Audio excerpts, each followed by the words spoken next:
the divine souls. I've been explaining some of Shree Krishna's Leelas from the Bhagwatam. Hari Ananta, Hari Katha Ananta. The Leelas of Shree Krishna are endless. You can't count them, there are so many. What is described in the Bhagwatam is merely a little taste of Sri Krishna's Leelas. When he was here on earth, he was here for 125 years. Out of that time, the first 11 and a half were in Braj. And every day, all day, and sometimes all night too, he was doing Leelas. So who could write all of those Leelas that happened? And on top of that, many times he was doing Leelas in various forms simultaneously. In one form, he was out grazing the cows with the Gwalbals, doing Braj Leelas. And in another form, he was playing in Gavarban forest with Radharani and the gopis.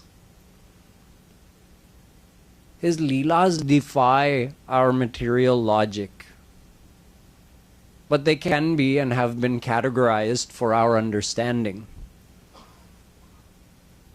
Shri Krishna, in his almighty form, as Mahavishnu, doesn't do such Leelas where souls get to interact with him. He does certain actions at certain times, but these are not Leelas done for the participation of souls to enjoy the bliss of that Leela. Those Leelas are done to accomplish some particular task. As Ram, he does Leelas eternally in Saket Lok.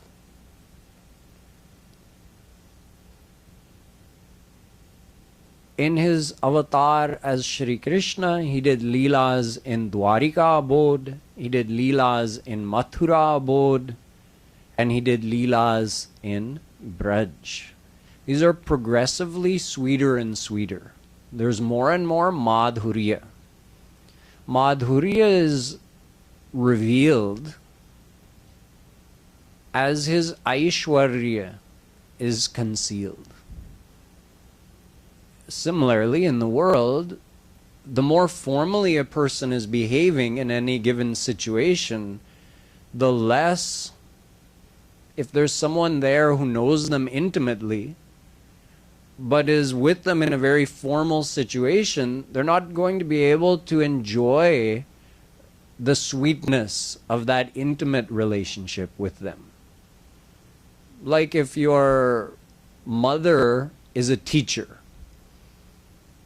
When your mother is at home, she holds you in her arms, she plays with you,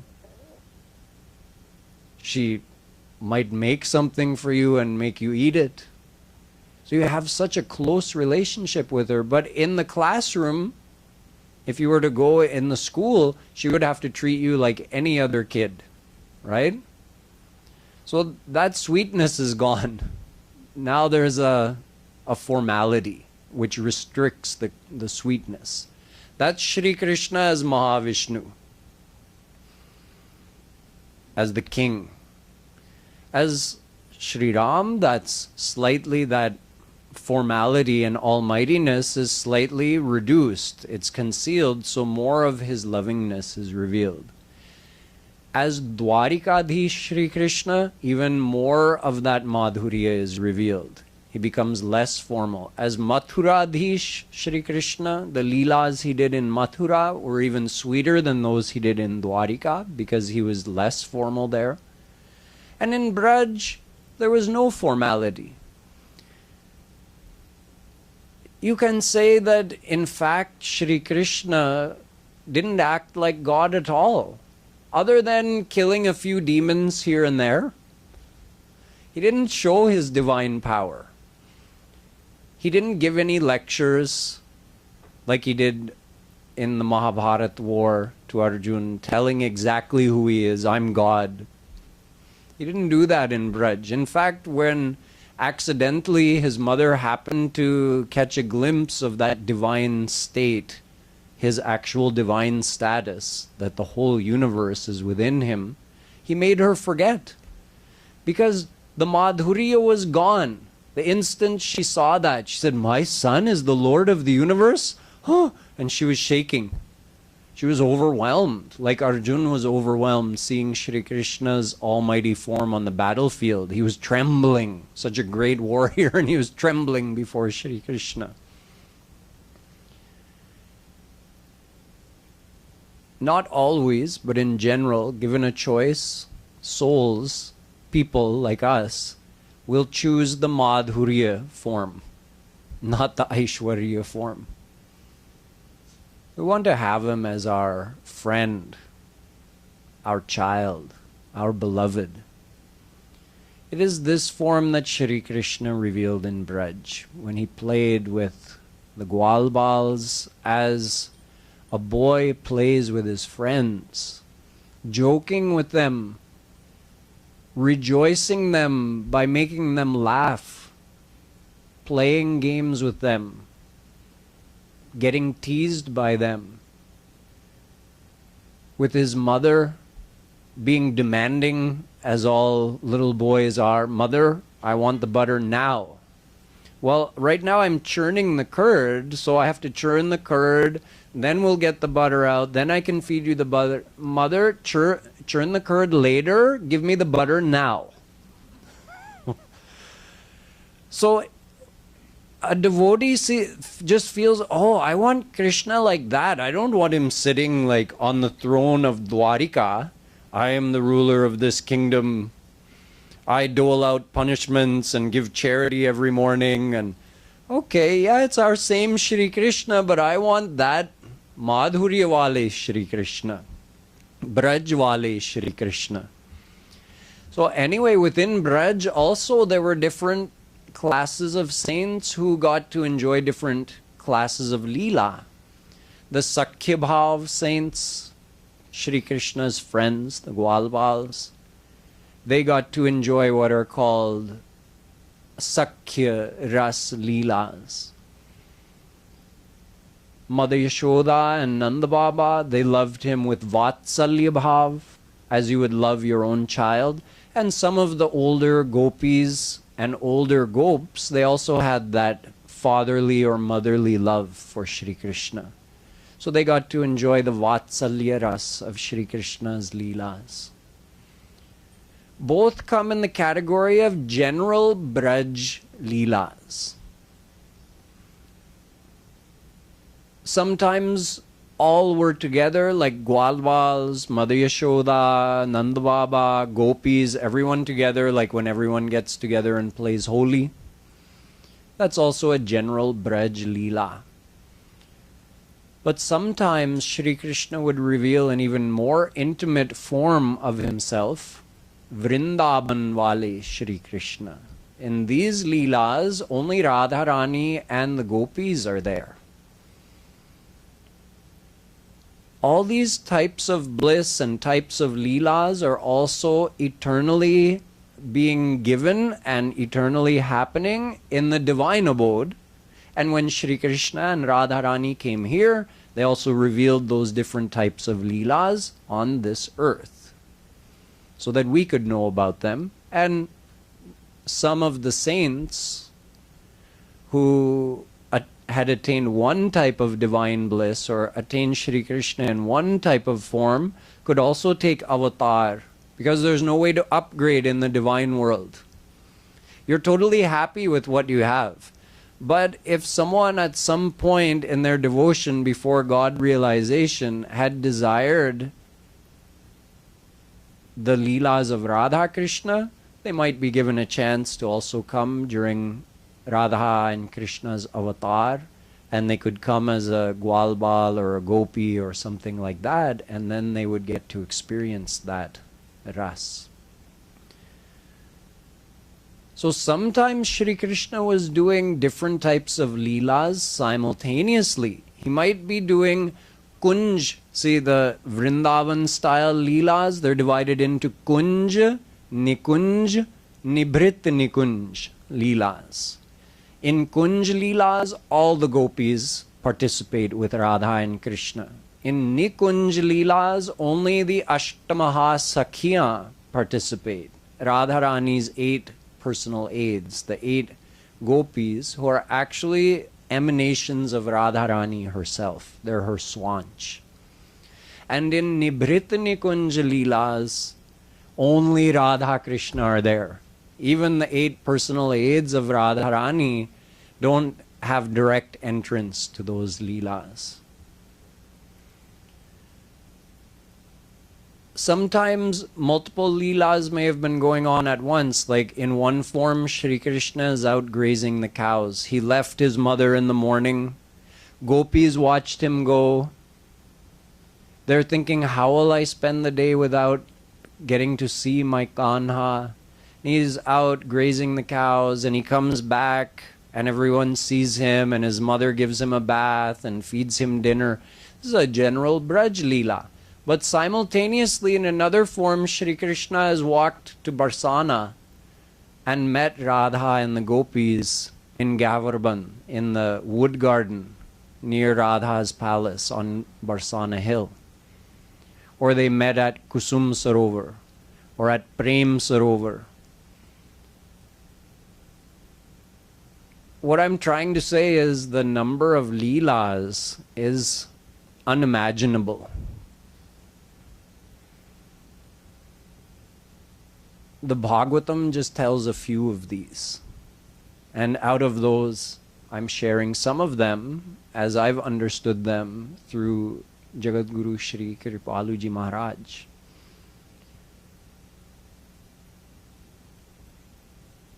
One day, Shree Krishna was playing on Govardhan mountain.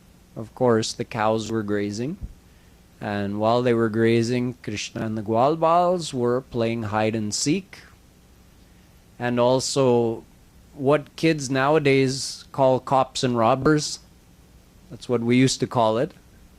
So they divided the team up. They had some of the Gwalbals became sheep. Some became the guardians of the sheep. And some became thieves. So then the goal was for those who were assigned as thieves, they had to come and try to grab a hold of the sheep and carry them off. And the guards had to try to catch the thieves. So in the middle of this came another asur, another demon, Vyomasur.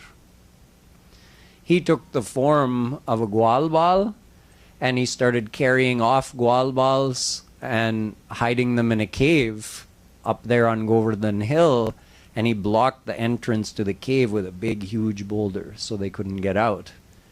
So when there were only 4 or 5 Gwalbals left, Shri Krishna says, okay, enough of this. And he sees Vyomasur running off with his friends. So he went and stopped him, grabbed him, killed him, and went and opened the cave and let his friends out. And they were all happy. They all hugged him.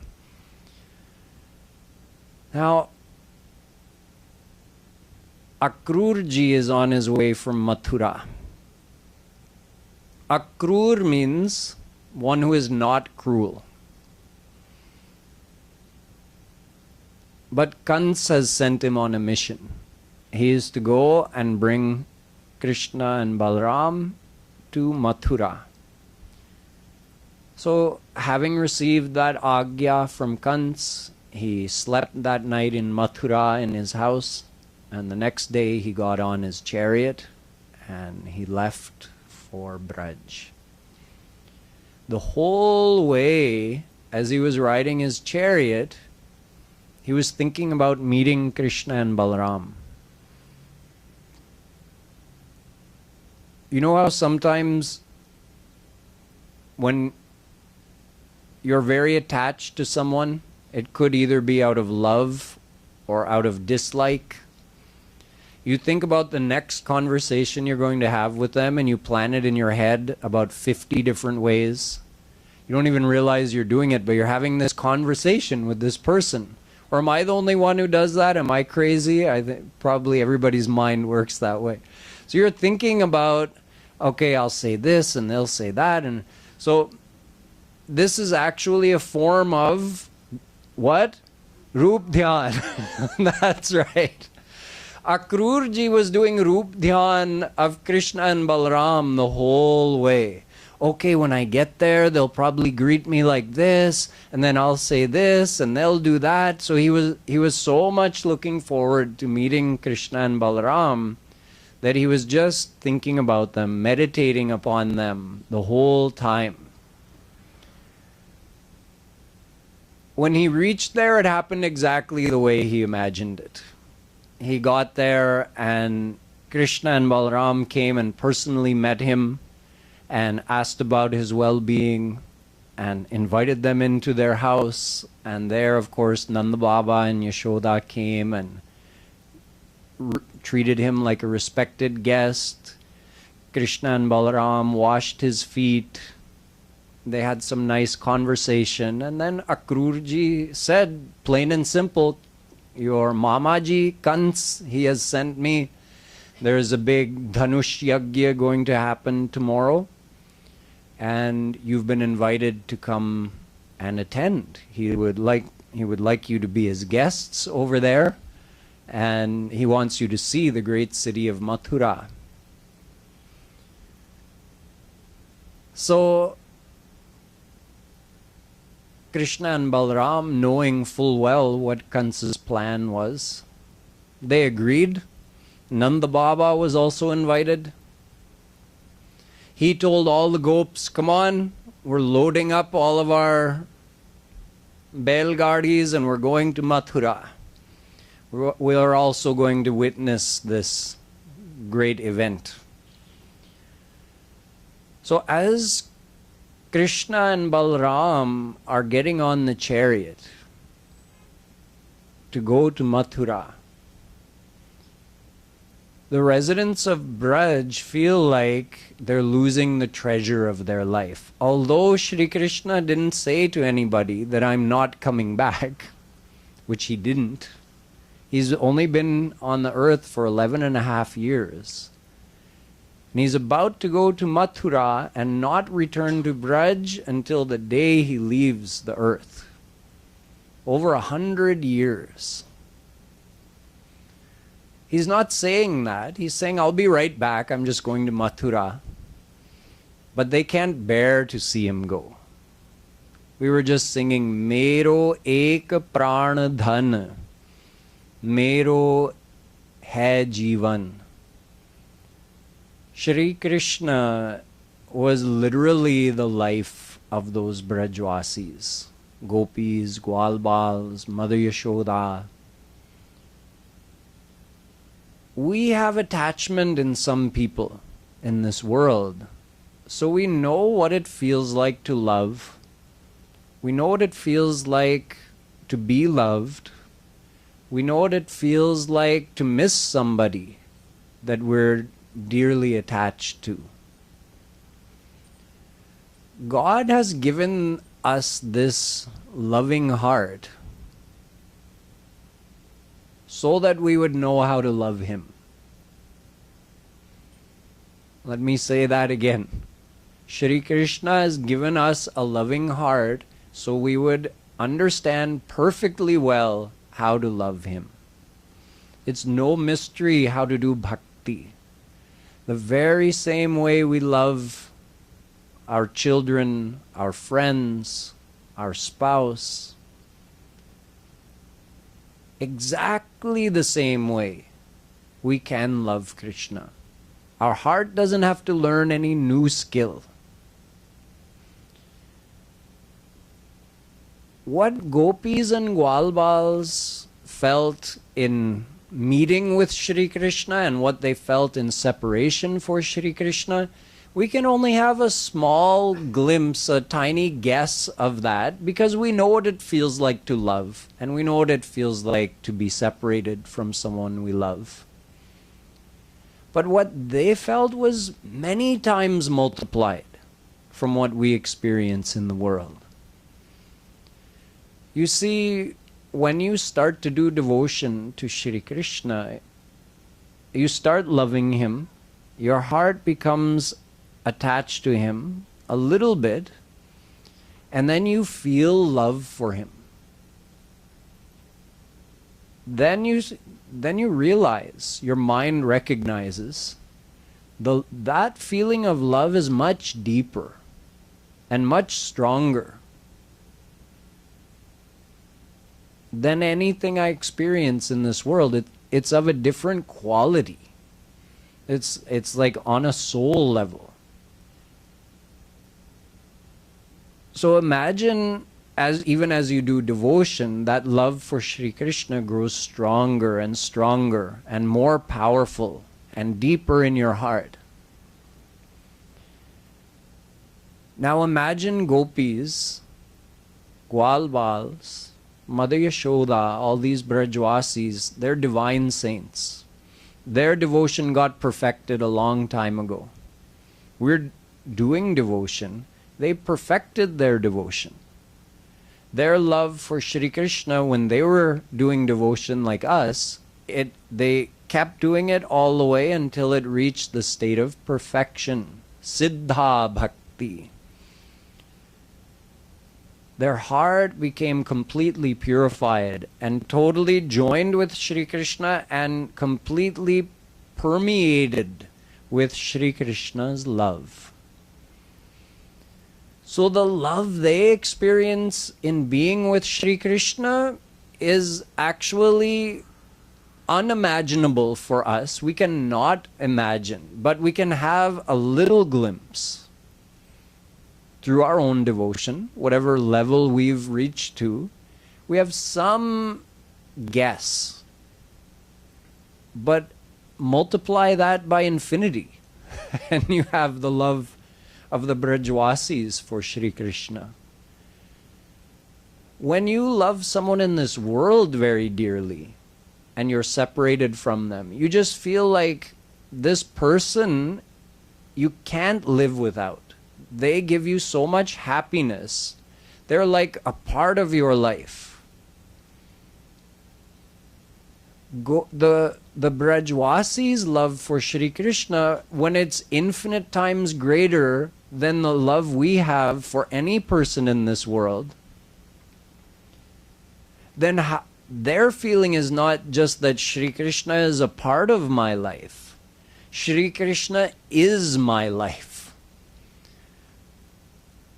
You remember when I described Gopi Geet, and gopis were singing to Shri Krishna, praying to him and saying, we can't live without you. When you're out grazing the cows and you come back and we just have that brief glimpse of you passing by as you return in the afternoon, at that time, because we have eyelids, and we think Brahma made a big mistake by making those eyelids, because those eyelids come in between us and you for a fraction of a second. But that fraction of a second when our eyelid closes, for us feels like a yug. A yug is hundreds of thousands of years. When you're feeling intense pain, time seems to take a lot longer, doesn't it? If you get in a car accident and you have a broken leg, you're waiting for the ambulance to come and get you out of the car and take you to the hospital and give you some painkillers, it might take 10 minutes till they give you the painkiller. But that 10 minutes probably felt like 100 years for you, dealing with that pain. Although the pain of viraha is not a bad pain, it's a sweet pain. It's an enjoyable pain. Like when you eat a lot of mirchi in your food, you love the pain of that mirchi. Something like that. Not exactly. Nonetheless, the sweet pang of separation gives the gopis the feeling that time is passing so slowly without Shri Krishna. And in fact, they don't even know sometimes, how will I keep my pran in my body? It just feels like the life is going to go out of my body, but then there's a battle going on between their eyes and their pran. Their pran says, the pain of this vira is too much. I can't bear it anymore. And the pran are getting ready to leave the body. And the eyes say, don't you dare. You stay here. I want another glimpse of him. Such is the love of these gopis and other Brajwasis for Shree Krishna. Now that life of their life, Shree Krishna is getting on a chariot to go away. Shree Krishna had rejoiced those gopis with his simple-heartedness. Look at how simple he is, how loving, how friendly. Supreme God forgets his godliness.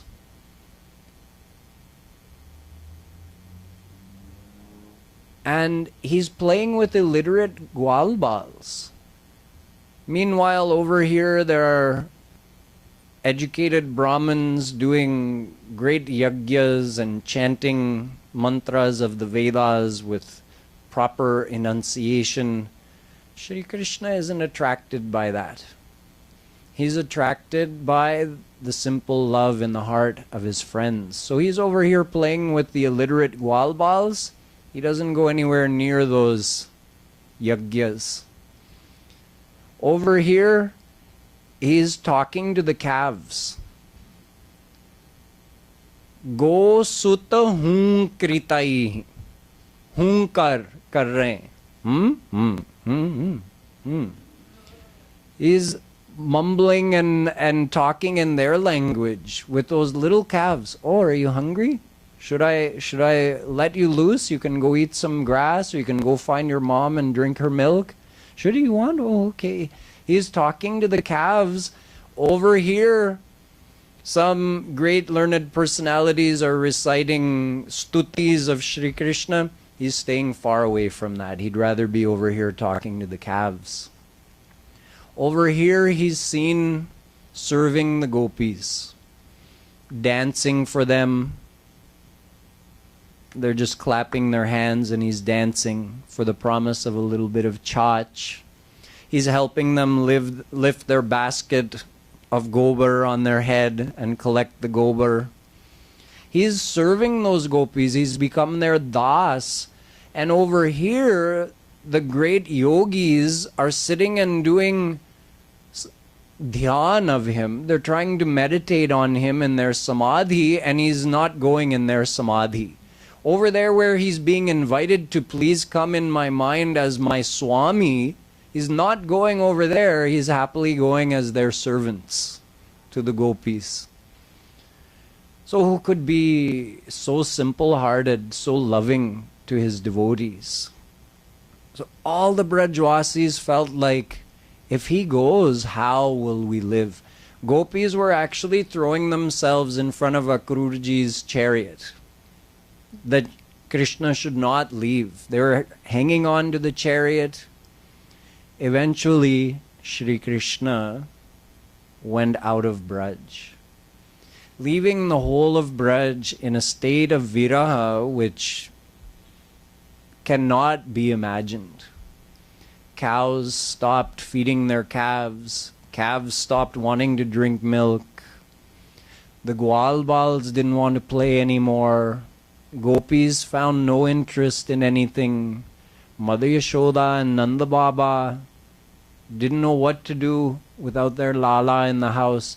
The whole of Braj was dried up, you could say, without Shree Krishna there. Even the plants and trees, everything started taking on this dried up look. There are many important lessons about this whole scenario. There are many secrets which are not known by everyone regarding Shree Krishna's leaving Braj. And these things will be explained in the days to come. These will help you understand Shree Krishna's Leelas. They will help you increase your love for him. They'll give you more ways of internally doing your devotion to him. So we'll continue with Shree Krishna's traveling to Mathura, what happened there in Mathura, and one of the most important events described in the Bhagwatam, when Sri Krishna sent his friend Uddhav, a great Jnani, the greatest Jnani of that time, back to Braj to teach the gopis. Ostensibly to teach the gopis, was actually for them to teach him. But all of these important Leelas will be discussed in the days to come. Boli Vrindavan Bihari Lal ki Jai.